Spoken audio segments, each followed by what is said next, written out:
குருவே சரணம். குழந்தை அப்படிங்கிறது ரொம்ப அற்புதமான ஒரு விஷயம். இன்றைக்கி திருமணமான எத்தனையோ பேருக்கு இன்னும் குழந்தை பாக்கியம் கிடைக்காம இருக்காங்க. எத்தனையோ ஆலயங்களுக்கு போகிறோம், எத்தனையோ பரிகாரங்கள் பண்ணுறோம், எத்தனையோ பிரார்த்தனைகள் பண்ணுறோம்.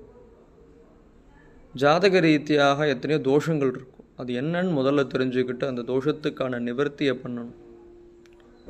எளிய முறையான பரிகாரம் என்ன அப்படின்னா, சஷ்டி அன்னைக்கு முருகப்பெருமானுக்கு விரதம் இருக்கிறது ரொம்ப விசேஷம். குழந்தை வரம் வேண்டி இந்த சஷ்டி திதியில் முருகப்பெருமானுக்கு விரதம் இருந்தீங்க அப்படின்னா நிச்சயமாக முருகப்பெருமான் உங்களுக்கு குழந்தை பாக்கியம் தருவார். இது எப்படி இருக்கணும்னா, ரொம்ப நிறையா விஷயங்கள் உண்டு. சுருக்கமாக சொல்லணும் அப்படின்னா, சபரிமலைக்கு மாலை போட்டால் எப்படி இருப்போமோ அது போல் இருக்கணும். காலை மாலை 2 வேளையும் குளிக்கணும், 2 வேளையும் கந்த சஷ்டி கவசம் படிக்கணும். இது கணவன் மனைவி இருவருமே சேர்ந்து செய்யக்கூடியது.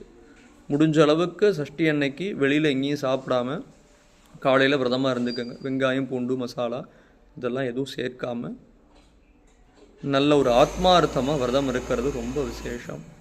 இந்த சஷ்டி விரதம் இருக்க நீங்கள் ஆரம்பிச்சுட்டீங்கன்னா சமையலில் புடலங்காய் சேர்த்துக்காமல் இருங்க. சேர்த்துக்காமல் இருந்தீங்கன்னா அது இன்னும் விசேஷம். அதனால் முடிஞ்ச அளவுக்கு ஆத்மார்த்தமாக இந்த சஷ்டி விரதம் இருங்க. நிச்சயமாக உங்களுக்கு சுப்பிரமணியர் அந்த குழந்தை பாக்கியத்தை கொடுப்பார்.